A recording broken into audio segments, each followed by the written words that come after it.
പരിപാടിയുടെ സംഘാടകരിൽ ഒരാളായ Shri Ramesh, Shri K M Balakrishnan, ബഹുമാന്യരെ, സുഹൃത്തുക്കളെ, ഞാനിവിടെ പറയാൻ പോകുന്നത് ഒരു പാരമ്പര്യ വിജ്ഞാനത്തെക്കുറിച്ചല്ല, ഒരാധുനിക ജ്ഞാനത്തെക്കുറിച്ചാണ്, മോഡേൺ മെഡിസിനെ കുറിച്ചാണ്, മോഡേൺ സയൻസിനെ കുറിച്ചാണ്. മോഡേൺ സയൻസ് എന്താണ് മനുഷ്യമൂത്രത്തെക്കുറിച്ച് പറഞ്ഞിട്ടുള്ളത് എന്നുള്ള കാര്യത്തെക്കുറിച്ചാണ് എനിക്ക് പറയാനുള്ളത്. ഇപ്പോൾ വളരെ വിപ്ലവകരമായ ചില ചികിത്സാ സമ്പ്രദായങ്ങൾ ആധുനിക വൈദ്യശാസ്ത്രം തന്നെ മുന്നോട്ട് വച്ചിരിക്കുന്നു. പഴയ പോലെയുള്ള പുറമേ നിന്ന് മരുന്നുകളും ക്യാപ്സ്യൂളുകളും ഡ്രഗുകളും ഇഞ്ചക്ഷനും സർജറിയും ഒക്കെ ആയിട്ടുള്ള ആ പഴയ ചികിത്സാ സമ്പ്രദായത്തിന് മാറ്റം വന്നുകൊണ്ടിരിക്കുകയാണ്. റീജനറേറ്റീവ് മെഡിസിൻ എന്ന ഒരു പുതിയ സമ്പ്രദായം ആവിഷ്കരിക്കപ്പെട്ടുകൊണ്ടിരിക്കുകയാണ്. റീജനറേറ്റീവ് മെഡിസിൻ എന്ന് പറഞ്ഞാൽ അത് നമ്മുടെ ശരീരത്തിനകത്ത് തന്നെയുള്ള മരുന്നുകൾ, അല്ലെങ്കിൽ ശരീരത്തിനകത്ത് തന്നെയുള്ള കോശങ്ങൾ, കോശങ്ങളിലെ സ്രവങ്ങൾ, സെക്രീഷൻസ് ഉപയോഗിച്ചുകൊണ്ടുള്ള ചികിത്സയാണ്. മനുഷ്യ ശരീരത്തെ മനുഷ്യ ശരീരം കൊണ്ട് തന്നെ ചികിത്സിക്കുകയാണ്. പുറമേ നിന്നുള്ള മരുന്നുകളൊന്നും അപ്ലൈ ചെയ്യാതെ, പ്രധാനമായിട്ട് സപ്ലിമെൻ്ററി ആയിട്ടൊക്കെ കൊടുത്തേക്കാം, പ്രധാനമായും മരുന്നുകളെ ആശ്രയിക്കാതെ സ്വന്തം ശരീരത്തിനകത്തുള്ള കോശങ്ങളെയും സ്രവങ്ങളെയും ഒക്കെ ഉപയോഗപ്പെടുത്തിക്കൊണ്ട് അവയെ പുനരുപയോഗിച്ചുകൊണ്ട്, അല്ലെങ്കിൽ റീസൈക്കിൾ ചെയ്തുകൊണ്ട് എങ്ങനെ നമ്മുടെ ഓരോ രോഗവും മാറ്റാം എന്ന പരീക്ഷണമാണ് ഇപ്പോൾ ആധുനിക വൈദ്യശാസ്ത്ര മേഖലയിൽ നടന്നുകൊണ്ടിരിക്കുന്നത്. അതിനാണ് ഈ റീജനറേറ്റീവ് മെഡിസിൻ എന്ന് പറയുന്നത്. മോഡേൺ മെഡിസിൻ പറയുന്നത് റീജനറേറ്റീവ് മെഡിസിൻ ലക്ഷണങ്ങളെയല്ല ചികിത്സിക്കുന്നത്, അതിൻ്റെ രോഗത്തിൻ്റെ മൂലകാരണങ്ങൾ കണ്ടെത്തി അതിനെ വേരോടെ പിഴുതെറിയുക എന്നുള്ളതാണ് റീജനറേറ്റീവ് മെഡിസിൻ കൊണ്ട് ഉദ്ദേശിക്കുന്നത്. ടാർഗറ്റഡ് തെറാപ്പി എന്നും പറയും. ഒരു മനുഷ്യൻ്റെ പേഴ്സണലൈസ്ഡ് മെഡിസിൻ എന്ന് പറയും. ഓരോ വ്യക്തിയും, ഇവിടെ 800 കോടി ജനങ്ങളുണ്ടെങ്കിൽ 800 കോടി ജനങ്ങളുടെയും പ്രശ്നങ്ങൾ വ്യത്യസ്തമാണ്. അവരുടെ ഓരോരുത്തരുടെയും സാഹചര്യങ്ങൾ, ശരീരാവസ്ഥ, എല്ലാം തന്നെ ജീവിതശൈലി എല്ലാം വ്യത്യസ്തമാണ്. അതുകൊണ്ട് എല്ലാവർക്കും ഒരൊറ്റ മരുന്ന് കൊടുക്കുക എന്ന് പറയുന്നത് അശാസ്ത്രീയമാണ്.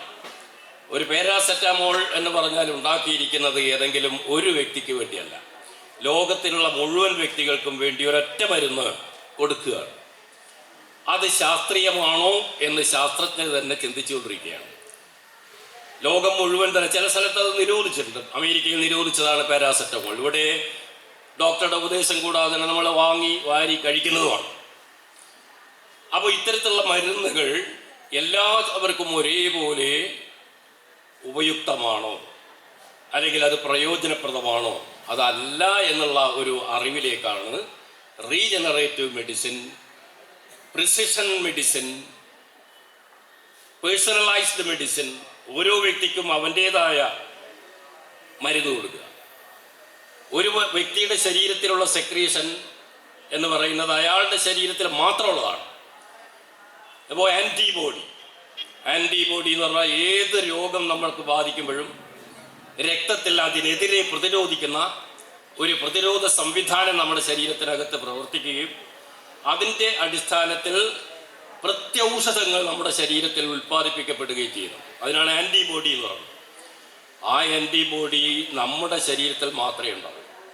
എനിക്കൊരു രോഗമുണ്ടെങ്കിൽ, എനിക്ക് കോവിഡ് ബാധിച്ചാൽ അതിനുള്ള ആൻറ്റിബോഡി എൻ്റെ ശരീരത്തിലുണ്ടാവും. അപ്പോൾ മറ്റൊരാളുടെ ശരീരസ്രവം ഉപയോഗിച്ചാലോ അല്ലെങ്കിൽ മറ്റൊരു മരുന്ന് ഉപയോഗിച്ചാലോ ചിലപ്പോൾ അത് ഫലപ്രദമായി മാറണമെന്നില്ല. അപ്പോൾ അവൻ്റെ ശരീരത്തിൽ, അതാത് രോഗിയുടെ ശരീരത്തിനകത്ത് തന്നെയുള്ള സ്രവങ്ങൾ ഉപയോഗപ്പെടുത്തിക്കൊണ്ട്, അല്ലെ കോശങ്ങൾ ഉപയോഗപ്പെടുത്തിക്കൊണ്ട് എങ്ങനെ ഈ രോഗത്തെ ചെറുക്കാൻ കഴിയും, ഇമ്മ്യൂണിറ്റി തെറാപ്പി എന്നാണ് അതിന് പറയുന്നത്. Regenerative immunity therapy. സ്വന്തം ശരീരത്തെ, രോഗിയുടെ ശരീരത്തെ രോഗത്തെ പ്രതിരോധിക്കുന്ന ഒരു ശക്തിയാക്കി മാറ്റുക എന്നുള്ളത്. അപ്പോൾ അവിടെ സംഭവിക്കുന്നത് പുറമേയുള്ള ലക്ഷണങ്ങളെ ഇല്ലായ്മ ചെയ്യാനുള്ള ഒരു സംവിധാന ചികിത്സയല്ല. അതിനു പകരം ഉള്ള രോഗത്തിൻ്റെ അടിസ്ഥാന കാരണം കണ്ടെത്തിയിട്ട് അതിനെ ഉന്മൂലനം ചെയ്യുക എന്നുള്ള ഒരു സ്ഥിതിയാണ് അതിലൂടെ വരുന്നത്. അതിന് അയാളുടെ ശരീരത്തിനകത്ത് തന്നെയാണ് ഉള്ളതെന്നും അതുപയോഗിച്ച് വേണം ചികിത്സിക്കാൻ എന്നുള്ള പുതിയ അറിവിനാണ് റീജനറേറ്റീവ് മെഡിസിൻ എന്ന് പറയുന്നത്. റീജനറേറ്റീവ് മെഡിസിനിലൂടെ നമ്മുടെ മൃതമായ കോശങ്ങളെ പുനരുജ്ജീവിപ്പിക്കാൻ നമുക്ക് കഴിയും എന്നാണ് സയൻറ്റിസ്റ്റുകൾ കണ്ടെത്തിയിരിക്കുന്നത്.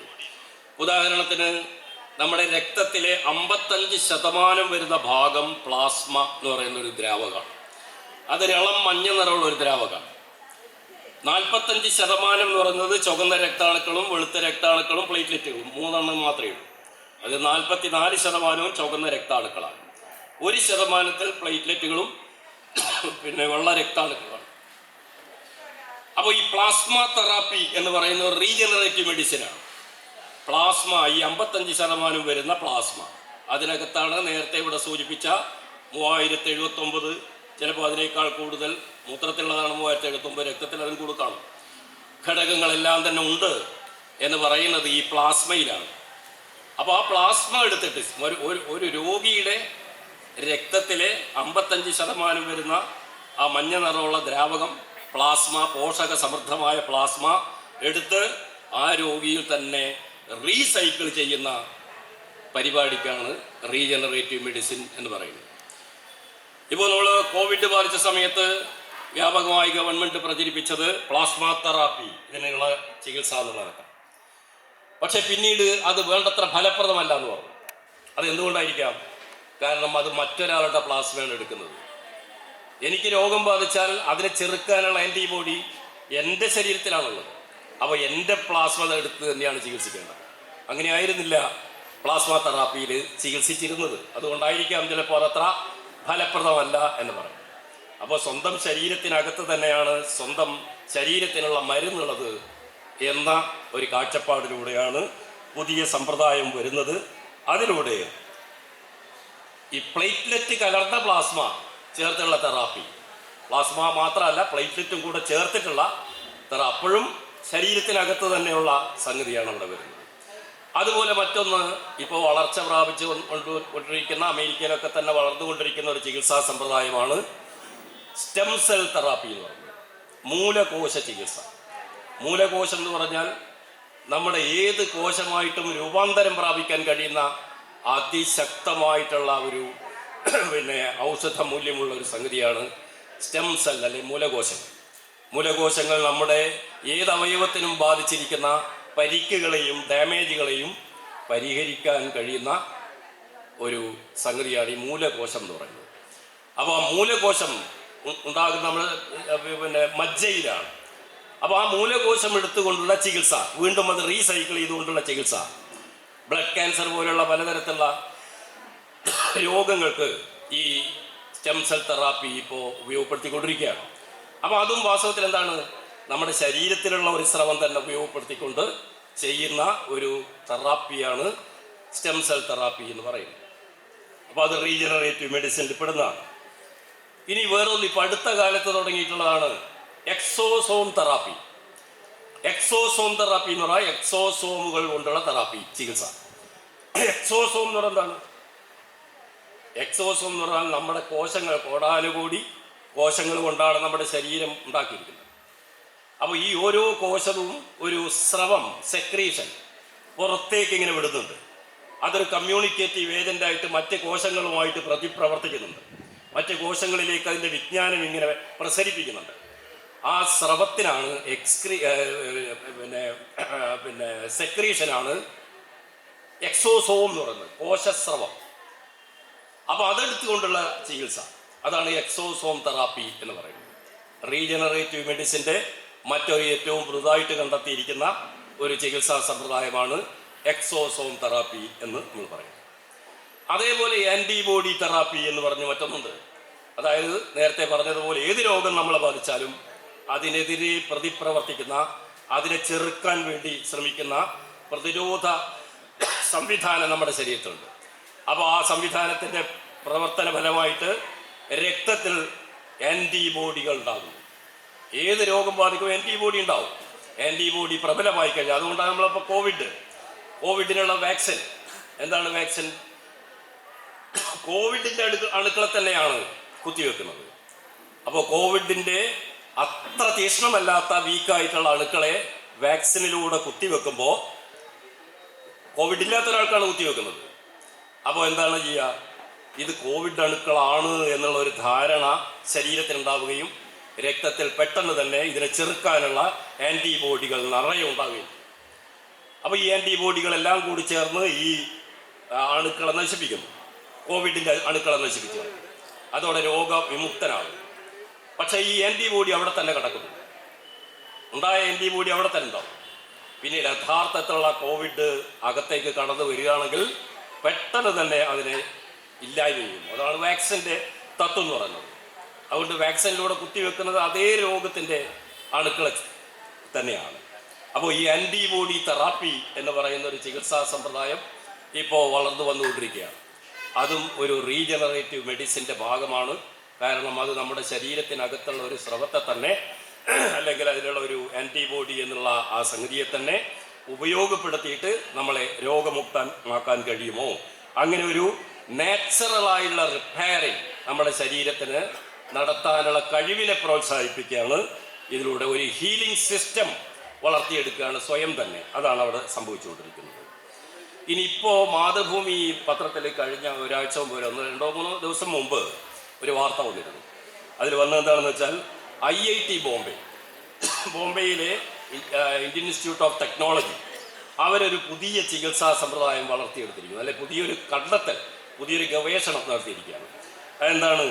അത് നടത്തിയിരിക്കുന്നത് പ്രകൃതി തയാലിയ എന്ന് പറയുന്ന ഒരു ശാസ്ത്രജ്ഞയും ഓസ്ട്രേലിയയിലെ മൊണാഷ് സർവകലാശാലയിലെ നീൽ കാമറൂൺ എന്ന് പറയുന്ന 2 ശാസ്ത്രജ്ഞരെ കൂടിയിട്ടാണ് ഈ ഒരു പരീക്ഷണം നടത്തിയിരിക്കുന്നത്. അതിലൂടെ അവർ കണ്ടെത്തിയിരിക്കുന്ന സംഗതി എന്താണെന്ന് വെച്ചാൽ, T സെൽ എന്ന് പറയുന്നത് നമ്മളുടെ ശരീരത്തിനകത്തുള്ള ഒരു പ്രതിരോധ കോശമാണ്. രോഗങ്ങളെ പ്രതിരോധിക്കുന്ന ഒരു വെളുത്ത ശ്വേതകോശമാണ്, വെളുത്ത കോശമാണ്. അപ്പോൾ ഈ T സെൽ എന്ന് പറയും. T സെൽ എന്ന് പറയാൻ കാരണം തൈമസ് ഗ്ലാൻഡ്, നമ്മുടെ ഈ ഭാഗത്ത് ഒരു തൈമസ് ഗ്ലാൻഡ് എന്ന് പറയുന്നൊരു ഗ്രന്ഥിയുണ്ട്. ഇത് ഉണ്ടാകുന്നത് മജ്ജയിൽ നിന്നാണെങ്കിലും അത് വളരുന്നതും മെച്യൂർ ആകുന്നതും തൈമസ് ഗ്ലാൻഡിലാണ്. അതുകൊണ്ടാണ് അതിന് T സെൽ എന്ന് പറയുന്നത്. ഈ T സെല്ലുകൾ എന്ത് ചെയ്യുന്നു എന്ന് പറഞ്ഞാൽ,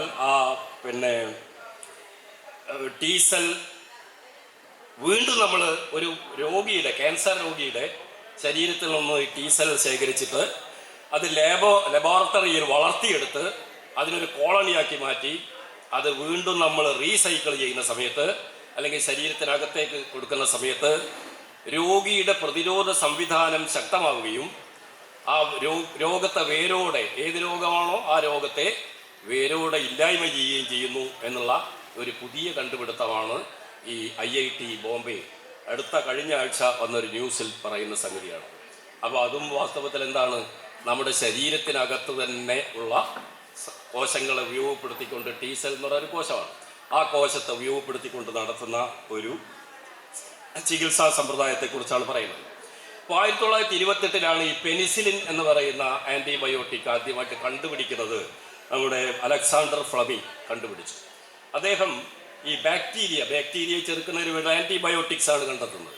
അപ്പോൾ അദ്ദേഹം ഒരു ബാക്ടീരിയൽ കൾച്ചർ ഉണ്ടാക്കി വെച്ചിരിക്കുകയാണ് ഒരു സ്ഥലത്ത്. ഭയങ്കര കോൾഡ് ബാധിച്ച സമയത്ത് അറിയാതെ അയാളുടെ മൂക്കിലുള്ള സ്രവം ഈ ബാക്ടീരിയൽ കൾച്ചറിൽ വീണു. അപ്പോൾ കുറേ കഴിഞ്ഞ് നോക്കിയ സമയത്ത് അവിടെയൊക്കെ ഒന്ന് ക്ലിയർ ആയത് കണ്ടു. ആ ബാക്ടീരിയയുടെ കൾച്ചറുള്ള ഭാഗം, ഒരു ഭാഗം അങ്ങനെ തന്നെ ക്ലിയർ ആയിരിക്കുന്നു. അപ്പോൾ എന്താണ് എന്ന് അദ്ദേഹം പരിശോധിച്ച സമയത്തൊക്കെ മനസ്സിലാകുന്നത്, അയാൾ ഈ നമ്മൾ മൂക്കിട്ട എന്ന് പറയുന്ന ആ ഒരു ആന്തരിക സ്രവത്തിൽ പോലും ആൻറ്റിബയോട്ടിക്കൽ പ്രോപ്പർട്ടി അതിനുണ്ട് എന്നാണ് അദ്ദേഹം അതിലൂടെ കണ്ടെത്തുന്നത്. അപ്പോൾ അത് വെച്ചിട്ടാണ് അദ്ദേഹം ഈ ആൻറ്റിബയോട്ടിക് കണ്ടുപിടിക്കുന്നതിന് വേണ്ടിയുള്ള ശ്രമങ്ങൾ നടത്തിക്കൊണ്ടിരിക്കുന്നത്. അങ്ങനെ പിന്നീട് അദ്ദേഹം കണ്ണുനീര് നോക്കിയപ്പോൾ കണ്ണുനീരിനും ആൻറ്റിബയോട്ടിക് പ്രോപ്പർട്ടി ഉണ്ടെന്ന് കണ്ടെത്തി. അങ്ങനെ കണ്ണുനീര് ശേഖരിക്കാൻ വേണ്ടിയിട്ട് അദ്ദേഹത്തിൻ്റെ സുഹൃത്തുക്കളുടെ അടുത്തൊക്കെ കണ്ണുനീര് ശേഖരിച്ചു. അതിനുവേണ്ടി ഉള്ളിയും മറ്റേ ചെറുനാരങ്ങയും ഒക്കെ ധാരാളം ചെലവഴിച്ചു. പിന്നീട് ആൾക്കാർ ഇതിന് പണം വേണമെന്ന് ആവശ്യപ്പെടാൻ തുടങ്ങി. കണ്ണുനീര് തരാം, പക്ഷേ പണം വേണം. അങ്ങനെ അയാൾ പണം കൊടുത്തും കണ്ണുനീര് വേണം. അതിനുശേഷം അദ്ദേഹം അത് മാത്രമല്ല, ശരീരത്തിലെ പല സ്രവങ്ങളും പരിശോധിച്ചു. അങ്ങനെ മൂത്രത്തിനും പരിശോധന നടത്തി. അപ്പോൾ നോക്കിയ സമയത്ത് അദ്ദേഹം പറയുന്നു, മൂത്രത്തിനും കണ്ണുനീരും ഈ മൂക്കെട്ടക്കും പോലും ആൻറ്റി ബാക്ടീരിയൽ പ്രോപ്പർട്ടി ഉണ്ട്. അങ്ങനെ അവസാനം അദ്ദേഹം ഇതിൻ്റെയൊക്കെ ഈ പരീക്ഷണ ഫലമായിട്ടാണ് അവസാനമായിട്ട് അദ്ദേഹം പെനിസിലിൻ കണ്ടെത്തുന്നത്. പക്ഷേ പിന്നീട് അദ്ദേഹം തന്നെ പറഞ്ഞൊരു കാര്യമുണ്ട്, പിന്നെ എൻ്റെ ഈ കണ്ടെത്തൽ പിന്നെ വീര്യം കുറഞ്ഞ പെൻസിലിൻ ഒരു രോഗി കുറച്ചു കാലം കഴിയുന്ന സമയത്ത് ചിലപ്പോൾ പിന്നെ മെഡിക്കൽ ഷോപ്പിൽ പോയിട്ട് വാങ്ങിയാൽ കിട്ടുമായിരിക്കും. അങ്ങനെ സ്വയം ചികിത്സിക്കാൻ ശ്രമിക്കുകയാണെങ്കിൽ ഭാവിയിൽ മാരകമായ ചില ആപത്തുകളുണ്ടാകും. എന്താണ് ഈ ആൻറ്റിബയോട്ടിക്കൽ ഇതിന് റെസിസ്റ്റൻസ്, ആൻറ്റിബയോട്ടിക്കൽ റെസിസ്റ്റൻസ് എന്ന് പറഞ്ഞ സംഭവം ഉണ്ടല്ലോ. ആൻറ്റിബയോട്ടിക്സിനെ പിന്നെ ഈ ചെറുക്കുന്ന ബാക്ടീരിയകൾ വളർന്നു വരാനുള്ള സാധ്യതയുണ്ട്. അത് സൂക്ഷിക്കണം. അന്ന് 1928 കാലത്ത് തന്നെ അദ്ദേഹത്തിന് നോബൽ പ്രൈസ് കിട്ടിയ അതിൻ്റെ പ്രസംഗത്തിലാണ് അദ്ദേഹം ഈ കാര്യം പറയുന്നത്.